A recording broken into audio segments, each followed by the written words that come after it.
welcome to this week's episode of A Lost Cause. I'm Shawna. And I'm Annie. I apologize for my state, but I am infected and need to be quarantined. I do have a cold. It does not happen very often, so yes, but... She needs Dr. Jack Shepherd. Yeah. And yet, nothing can stop me from recording this podcast, especially this week, because we are talking about one of our favorite characters, Daniel Faraday. Now, there might be like a lot of confusion why we keep referring to this polar bear stuffy as Daniel Faraday, but do you want to explain? No. I don't know why we named him Daniel. Well, he doesn't have blue eyes or anything. Yeah. It's just kind of... Like, we saw this cute little polar bear, and we thought it would be a good mascot for our, Lost podcast. And then we were trying to think of who to name him after. Did we get him on our trip to the Polynesian room? To the Lost Room? No, wasn't it just at that, that place in the mall? Rad Collectibles? I don't remember, but I think there was a polar bear that we were like, we should get it. So maybe it was fate. So that is why we call him Daniel, but it really has nothing to do with the actual character of Daniel Faraday. So we're going to tell you all about him. So how do we meet Daniel, first of all? Well, we actually meet him on the freighter. I'm not too familiar with the freighter episodes, but I think... Well, he's the first one. Yeah. Besides Naomi, to drop on the island with his parachute and stuff, and he encounters Kate and Jack. Mm-hmm. Yeah. So, Daniel's kind of a mysterious character at first, because there's been all this controversy about Jack calling the freighter, right? And so now it's like, okay, someone has arrived from this boat. Who's right? Jack or Locke. Is Daniel good or bad? And I mean, Daniel is great. But Locke was correct that the mission of the freighter was bad and orchestrated by Charles Widmore. But, Daniel himself was just kind of selected for the trip, not with any criminal intent, but just from a scientific basis. That's a good one. So let's talk a little bit about Daniel's backstory. Who is he? And what happened before he came on the freighter? Just way before? We figure this out. We are introduced to him in season 4, and we find all about him in season 5, especially his flashbacks. Yeah. So he was a professor, for one, at Oxford. Yeah. And he was conducting these experiments pretty much based on time travel. That was kind of, I think, his... That's right. That was his calling. Yes. Or something. So he was very focused on time travel and very devoted to figuring out how this could be possible. And so when in The Constant in season 4, Desmond, none of the time travel rules apply to Desmond Hume. Mm-hmm. So he's traveling back and forth through the present and the past. And in the present, Daniel tells Desmond to talk to his past self in, who knows when, 2000? The year 2000, Probably I think it is. Around there, yeah. And when he does, this flashback Daniel, this time travel Daniel, knows exactly what to do. Mm-hmm. So he really helps Desmond out, not really knowing who he is, but knowing that his future self sent Desmond to him. Yes. Which is a very interesting... Do you remember what it is that Desmond says that makes Daniel believe him that he's in the future? It was something about Eloise. Yeah, I think it... Who is his mother. Yes. Which was, I think, a pretty big plot twist. Yeah. Because she is it's another staple in the time travel, because she, in our first time travel episode, Flashes Before Your Eyes, it's called, Desmond goes back in time and is going to pick out a ring for Penny, but Eloise says, no, that's not what you do, this is what happens, and kind of informs him that whatever happened, and that's all that's gonna happen. Yeah. So it's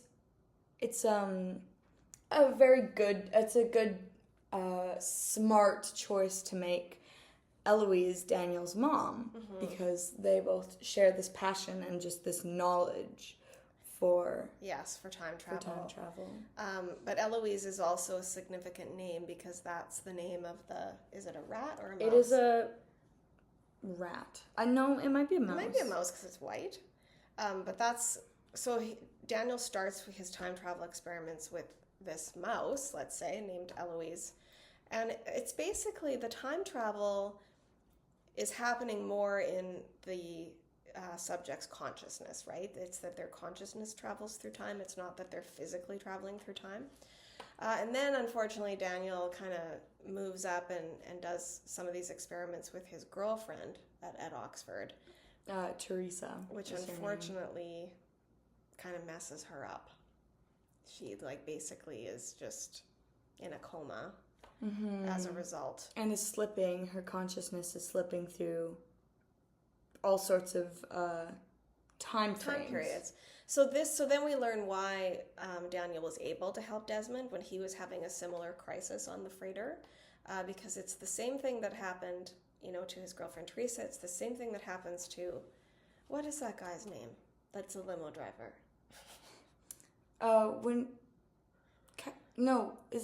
It's something. Yeah. Is it Wachowski or something? Or is it? It's Minkowski. Yeah, I think that's right. So when Desmond starts talking about it, Daniel knows because it happened, and it happened to the mouse too, right? So it's the mouse actually ends up dying. Yeah, but so does the others. So I mean, it's a tragic kind of backstory, and Daniel really learns these lessons the hard way. But you know what's even sadder about Daniel's backstory? He had to quit piano. Yes, he did. Why did his mother make him quit piano? I have a running joke with my mom that I wish Eloise was my mom. My mom is my piano teacher, and I hate piano. I don't hate piano, I just hate the things I have to play in piano. And I hate how much time I have to put into it, so I say that. But you do actually love piano. You play, when you're doing your own thing, you really love it. I do. I just, But yeah, I mean, I'm sure you wish you had a mother that was just trying to get you to the island. Yes, so she tells this young Daniel, real cute kid, that he's not allowed to play piano anymore because he's special. Yeah. And that he's got important work his to do. calling is mathematics, because he could count the number of times the metronome had been. Yeah. I think I know that number. But when we first see it, it's a confusing scene because Eloise comes into the room and she's very distraught. She's and crying upset and stuff. And then she tells Daniel, it's very important. He has this destiny, and it's really important that he complete it. And this destiny involves, continuing with these experiments, and then one day going on this freighter to the island. But ultimately, what destiny is she talking about? Just to end up dying. And that she herself is going to kill him. Spoiler alert. Yeah. And so we learn that way later, but it's kind of an important... No, we learn that the exact same episode. I guess it's that episode, yeah, right. Okay. But yeah, so Daniel's journey on the freighter is just the beginning, because he ends up getting to the island. He's just this really weird, just an interesting character. Really quirky, yeah. You really want to kind of get to know this character because he's just so... I don't know. You know what I'm trying to say, though. And I think a lot of credit goes to the actor, Jeremy Davies. Mm-hmm. He's got a very unique take. Even the delivery of his lines. Oh, yes. No, you will be reading the subtitles, and you might think, oh, this is how you say it. No, he just has just such an amazing, unique. He's just so such an intelligent actor. I think. I agree. Yeah, And when Daniel first arrives on the island, he's experiencing memory loss. Which is very foreign to us. We don't understand why this is happening. But we learned that before he went on the freighter, he couldn't remember anything. And Well, yeah. He had a condition. They never say what the condition was, but... Yeah. But it seems that he's kind of healed by the island. Yeah. Slowly but surely, though. Because we see him and Charlotte playing cards. And Right. he can't even remember 3. He got 2 out of 3 cards. Yeah. Which is, not very good. Not very good. No. So we've talked about it a little bit already, but yeah, Daniel's really instrumental to the show as far as this whole time travel element, because he's the one who explains the rules to us. So what is the number 1 rule for time travel, according to Daniel Faraday? The number 1 time travel rule is whatever happened, happened. And what does that mean? That means that you cannot change the past no matter what. It means that the universe has a way of redirecting itself to correct it. Yeah. And it means that, when they go back in time, there is nothing that they can do to change the past as they try to. Yeah, because whatever happened, happened. Mm-hmm. And it's sort of an interesting position the show takes, because a lot of time travel shows, even if you think of Back to the Future and That's stuff. what I was going to bring up. Yeah, I watched Back to the Future. I can't say I was the biggest fan of it, just because I didn't really like the way that time travel was interpreted. But when I watched Lost afterwards, I watched Back to the Future first. I liked their way of explaining it better. It's so much easier for me to comprehend, and I think that's more realistic. Time travel. And then you don't have to worry about this whole butterfly effect, right? Of the slightest thing you do is going to completely alter history. Mm-hmm. So it's kind of a good sort of guideline just for the show. And yeah, he's a big believer in the whatever happened, until he kind of rethinks it a little bit. And so in science, I'm not a science person, but there's the idea of constants and then variables, right? Yes. And so, of course, probably the most famous episode of Lost is The Constant. And the meaning of it is that it's sort of this science analogy, and that Desmond needs to find his constant in order to sort of stop traveling through time. And as we've talked about in different episodes, his constant is Penny.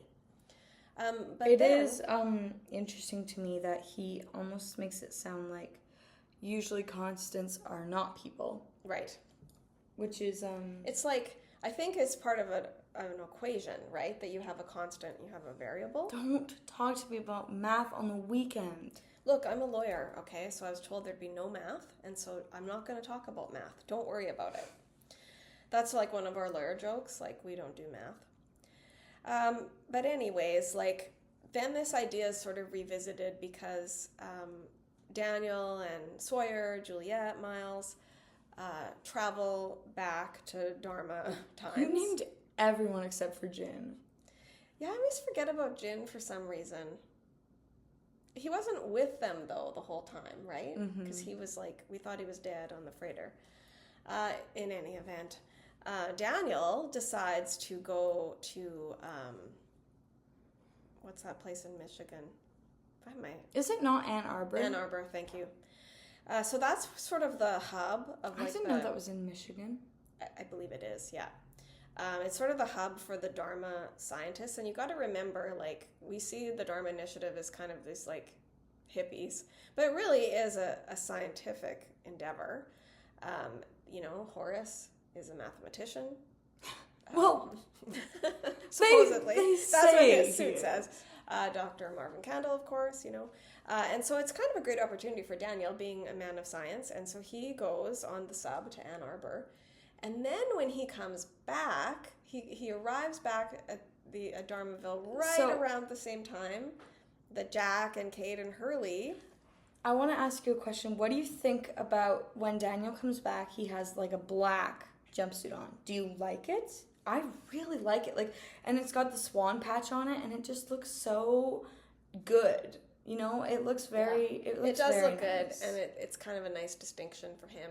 And I like the idea as much as I love the iconic brown jumpsuits, they're not a great color, but the black looks so nice. Well, and I like the navy blue of the motor pool as well. And Rosinski has a blue one too. He has a gray one. Oh yeah, it's more gray. You're right. So I like this idea that like different people in the Dharma Initiative have the different colored suits, and so probably I don't know why they always have to be wearing the suits. Actually, like even in Ann Arbor, but the dresses are nice. Well, hey, don't get me started on the dresses. I would like to find one of those Dharma dresses. But yeah, he comes back from Ann Arbor and he sort of rethought the whole constant whatever happened theory. Yeah, and that's reminding me of someone in history, but I don't remember. Like maybe Pythagoras, because Daniel devotes his whole life to whatever happened. Yeah, but the second he goes off that, he dies. Exactly. So that's reminding me of someone. Who is it? I don't know. But yeah, he comes back, and it's kind of like fortuitous timing from Jack's point of view, because remember, Jack has had this whole like metamorphosis. Now he wants to be like Locke. He wants to be a man of destiny. Yeah, after his total crash out, his total like freak out. He decides, he has to go back. And so he comes back to the island and he's like, it's my purpose. I've got some kind of purpose here, but he has no idea what it is. So then Daniel comes back and he's like, you know what?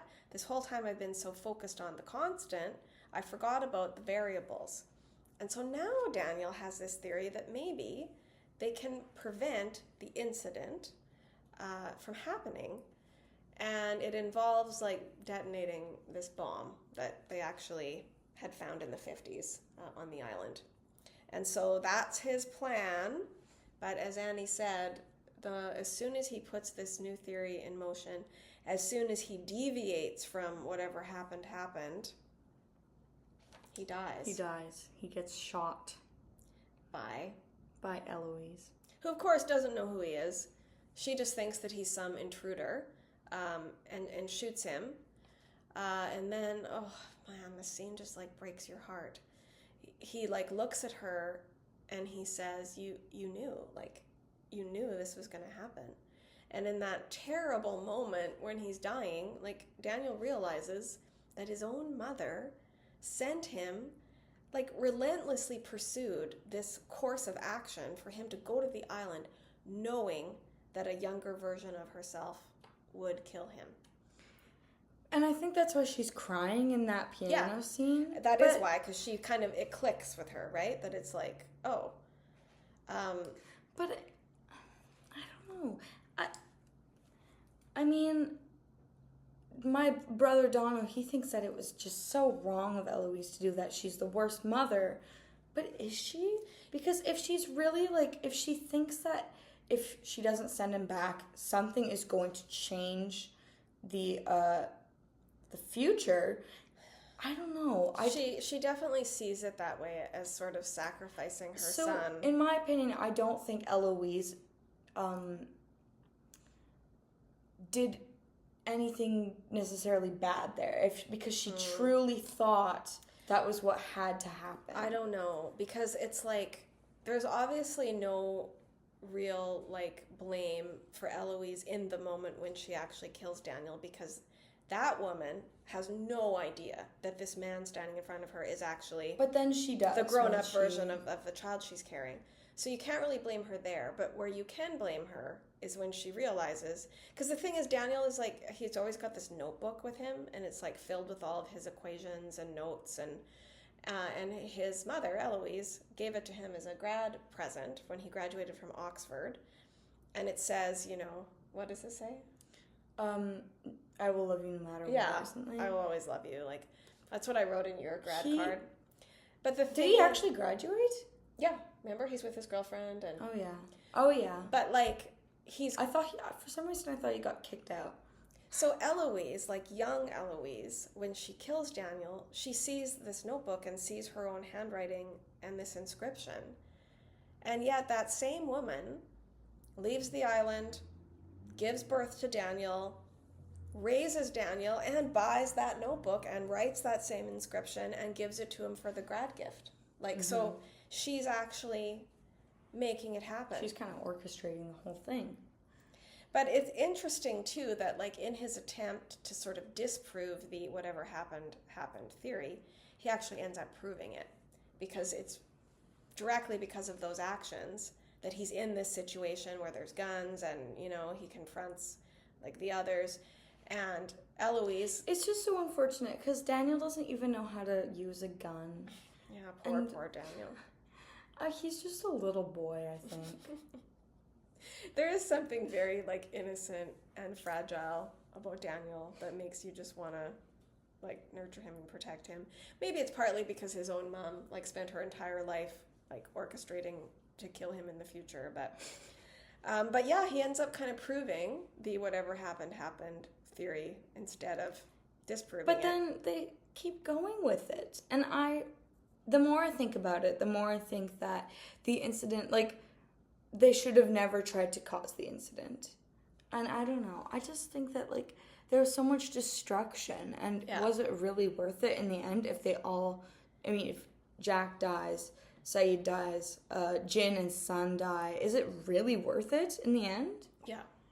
And, like, one thing I've always been confused about, and I think we've talked about this before, is before they go back in time, like, I've always seen it as, like, well, that hasn't happened yet. Even though it's in the past, they haven't gone there yet. So this idea of, like, when Henry Gale is being interrogated by Saeed, like, the first time they meet, is it already true that, like, in the 70s, Saeed shot him? Yes. And I sort of struggle with that. I'm like, no.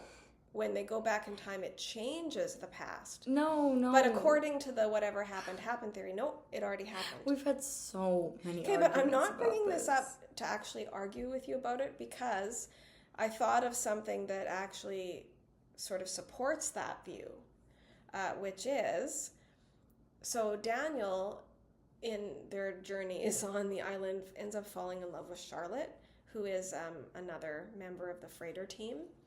And Charlotte is having a very bad reaction to, like, traveling these jumps in time. And it turns out that the longer you've been on the island, the more severe the reaction is. And so Charlotte starts to show these symptoms before anybody else. Nosebleeds, migraines, stuff like that. Kind of like fainting blacking out. spells and stuff.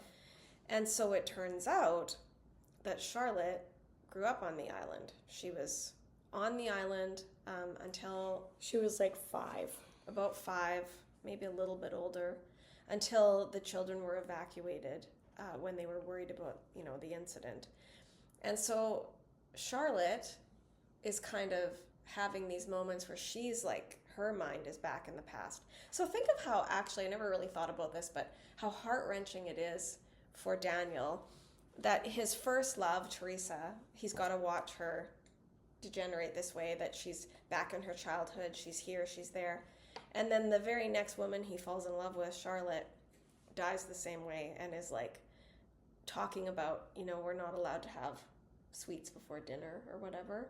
And then she tells Daniel that I've been here before and there was a man and he really scared me, but he said, you have to leave and you can never come back to this place. And then she said, Daniel, I think that man was you. So this is before Daniel has gone to the Dharmaville. It's before that time jump. So why does she remember it if it hasn't happened yet? Because it already has. Because whatever happened. So that's like a one point on that kind of side of the ledger that, it's not, time isn't really linear, but that all of it already happened and there's no way to change it. And like the more you try to change it, it just happens. This whole thing with like Jack and like, you know, the bomb, it's to prevent the incident, they end up causing it.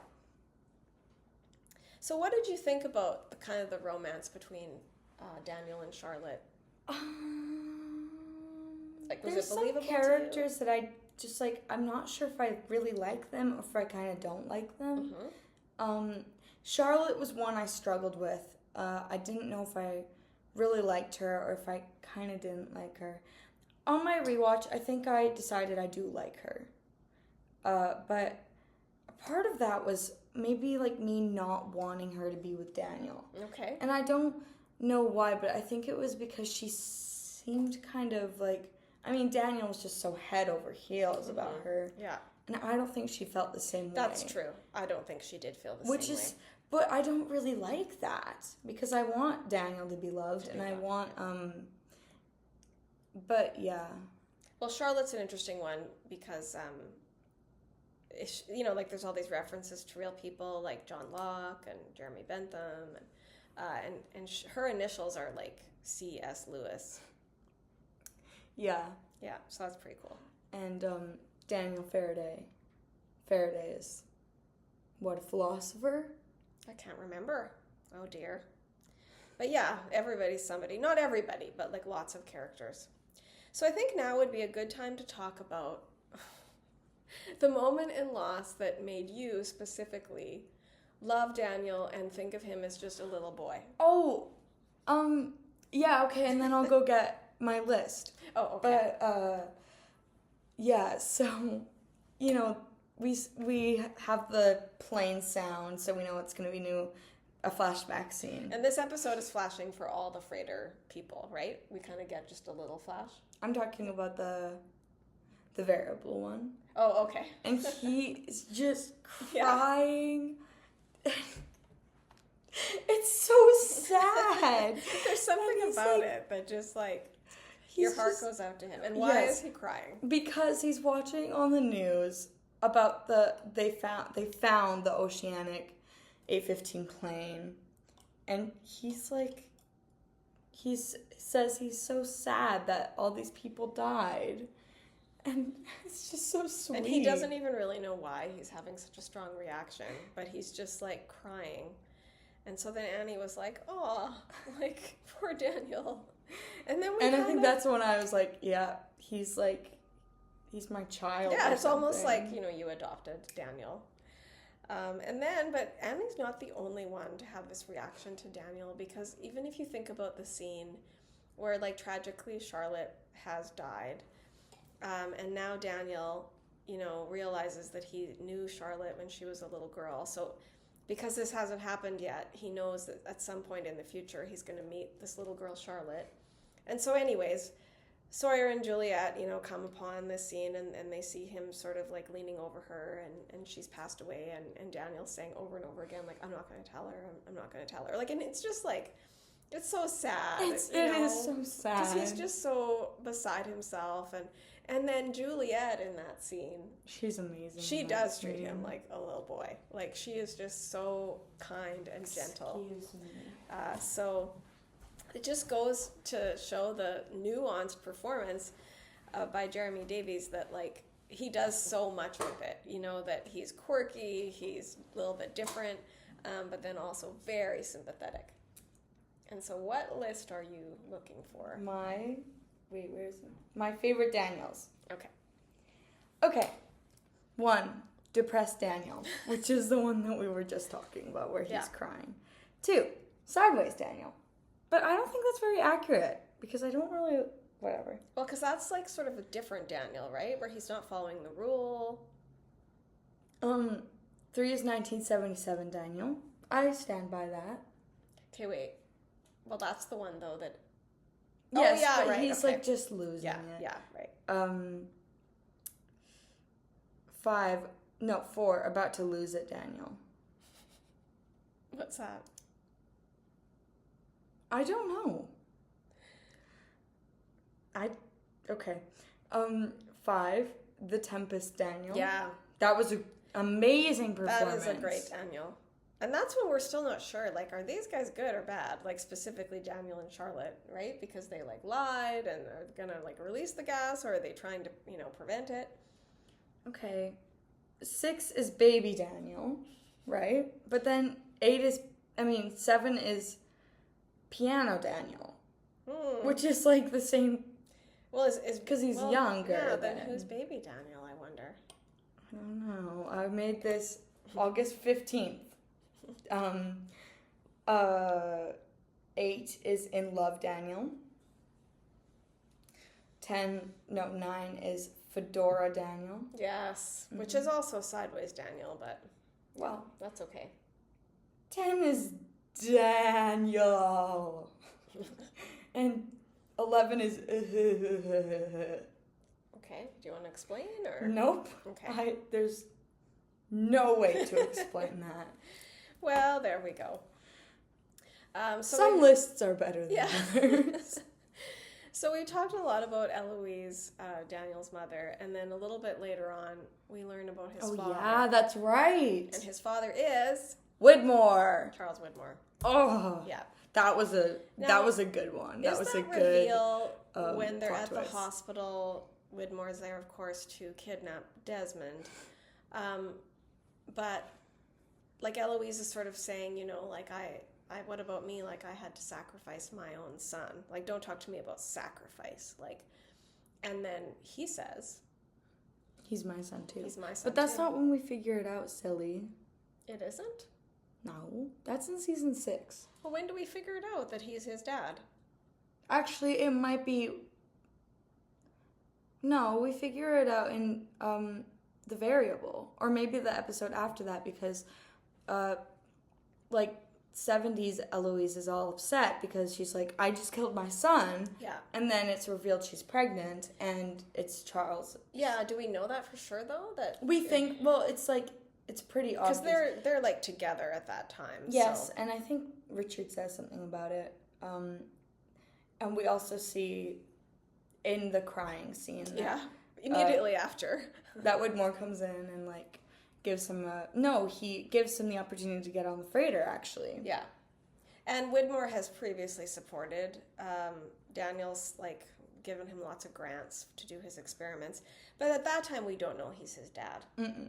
Yeah. We just think he's some big shot or whatever. But what this means is that Daniel is Penny's half-brother. Yay! And that's nice, because they're such yeah. great characters. Unfortunately, they don't have a scene together. We never see them interact with each other. But in the Sideways, he does talk about his about sister. her. Yeah. But one thing I realized I've never brought up, and I think that I should bring up now, is just what's happening with the accents. Because, like, Widmore's from New Zealand. Penny's from, well, she's British. Yeah, London, yeah. And then same with Eloise. Yes. But Daniel's not. Daniel's, like, American. Well, I think Eloise takes Daniel and he grows up in LA, I think. You think so? Yeah, I think it's definitely... Then why is But he then in Oxford? he goes to school at Oxford. I guess just because it's like the best university. But I always had the idea that they grew up in America, that that's where she came. Maybe to sort of start a new life. And it kind of makes you wonder about Eloise, like, why did she leave the island and what did she do with that information, like, at first? Maybe at the beginning she thought, you know, I'm not going to do it. I'm going to, like, make sure that I don't kill my son. Probably, actually. But whatever happened in the sense, too, that, like, Daniel, as much as he says he's not going to say to Charlotte, don't come back here, like, He can't does. help himself.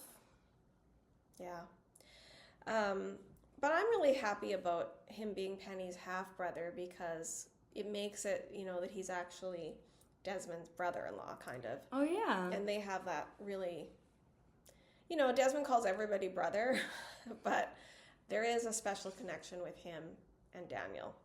Daniel saves his life, and then, you know, later Daniel, like, knocks on the hatch door, and this is, like, his first attempt at, like, well, the rules don't apply to Desmond, so maybe there's a bit of leeway here with this. Whatever happened. Because that's something that didn't happen, right, the first time. Yep. But I still don't like that because it's an inconsistency. it's okay, though, as long as, like, Desmond is the exception to the rule, and that's okay. I mean, that's a principle that, you know, sometimes there's, like, one exception to the rule. And as far as the time travel goes, that's Desmond. So it's very interesting, very complicated. So I think it's time for one of our favorite segments, What's Up With That? It's like, what's up with that? Is it the... Yeah, well, it's the drive shaft. Yeah, sorry. Yeah. So in the Sideways, one of the biggest, like, plots, I guess, is that there's going to be this, concert. A concert. It's like a benefit. Yeah, the benefit. And, Drive Shaft is going to be playing. Great, fine. They're like a rock and roll band from England, and yeah, that's, what you'd expect, but Daniel, a pianist, is accompanying them. Yeah, and he's like a classical, pianist. Yes. So it's just kind of a weird intersection. It's so bad. Everybody is already kind of like that's not I would not listen to that on my own. It's pretty good for a fake song, it's okay. Though, but, yeah, there's worse. But, but Daniel accompanying them, it just does not work. And Charlie's not even playing because he's just looking at Claire. Right. It's just I think it's just such a stupid scene, but it's stupid in such a good way. But I think they do it, obviously to bring everybody together, but also to show that in the Sideways, Daniel had a different life. Mm-hmm. He was allowed to pursue music. And yet, interestingly, he still has that notebook with all the equations. So he's still a scientist too. But he's not, because he's I don't know why. Yeah, he doesn't really understand what it means. But it's still a part of who he is. So that's pretty interesting. What is up with that? And with the you like the fedora though, right? But I like the fedora. That's Daniel's look in the Sideways. Daniel. And I love Sideways Daniel because he's the one that directs Desmond to Penny. Mm-hmm. Yeah, you're right. And what happens with Daniel and Charlotte in the Sideways? Anything? I don't think anything does happen. Doesn't he get a flash of her or something in backstage? I don't know.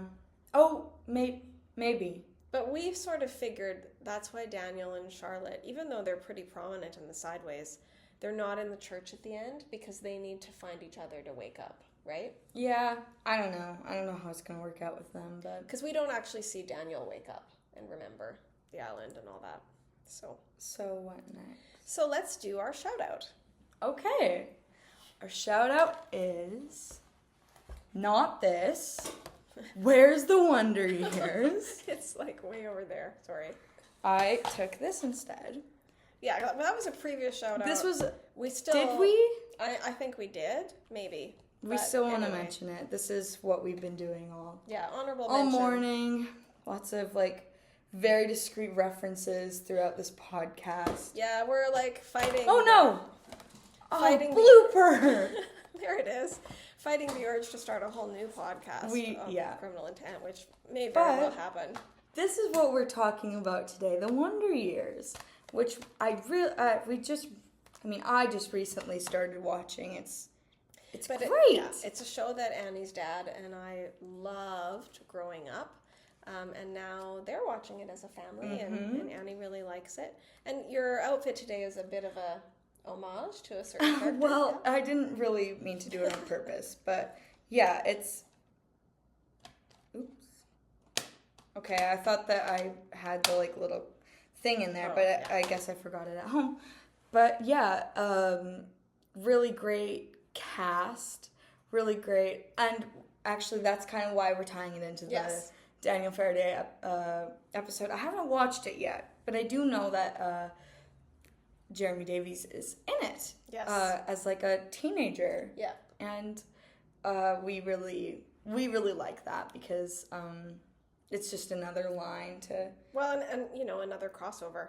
And I mean, that's what Lost is all about, these connections. And I made just an amazing map of just all the connections between things I like, which includes Daniel Faraday to the Wonder Years. Yeah. And I made a bracelet for it and everything. Oh, wow, you did. I know, and I'm so proud of this one because I have one color for every character.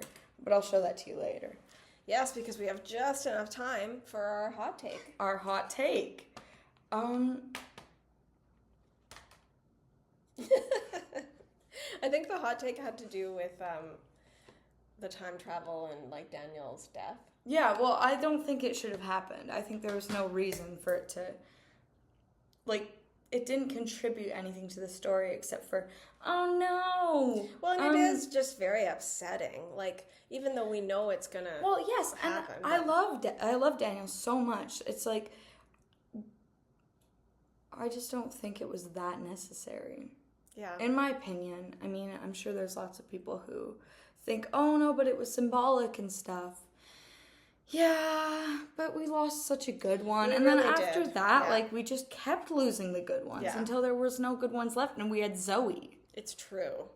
But what I think is interesting about that, like your hot take, it sort of raises, we've talked a lot about whatever happened, but then it also raises a question like about the future, because that applies to the past, right? Whatever happened. But do you think that the show is also kind of saying whatever is going to happen is going to happen? Yes, I'm a strong believer in the whatever happened theory, because that's just how it works in real life too. Whatever's going to happen is going to happen. You can't. I like to think that there's no wrong choices. There's no, oh, but what if I did this? Yeah. See, but like Eloise, she really believes in that, right? That like everything is already kind of preordained, and that's why she's sort of cooperating along with it. And a lot of people have a hard time with that idea. They want to think that the future is completely unwritten and that we have free choice, and that, you know, the future is going to be written by those choices that we make. And they really struggle against this idea that it's sort of already, you know, this idea of destiny, and that it's already kind of destined to happen. So that's what I love about Lost. Like, if you really get into it and think about it, like, it's just such a good show for thinkers. Yeah. And that's what we want. We want this shows that are going to make us cry, that are going to make us laugh, and that are going to make us think. And that we can have really these discussions about that are so in depth. Because everybody's got to face that question of, like, you know, is the future already written? And from kind of a Christian perspective, you know, we believe that God knows the future. That doesn't necessarily mean, like, that doesn't mean we don't have free will. It just means that, you know, God knows the choices that we're going to make, and he's kind of already ahead. But like in, you know, yeah, in the Bible it says God knows, like, the beginning from the end from the beginning. So it sort of, again, ties in with this idea of destiny. And, yeah, I just thank Daniel Faraday for being such a staple in Lost, and, like, just really guiding the show in a new direction, because he really did. And, you know, like Lost, they kill off a lot of characters, and so then they have to introduce new ones. And a lot of those new characters just didn't really work out, you know, or they're just kind of fine. But I think Daniel Faraday was one of the best new characters to be introduced, you know, later on in the show. Definitely. So, we love you, Daniel. We love you, Daniel. Justice for Daniel. Yes. And so thank you for joining us. Namaste. see you in another life.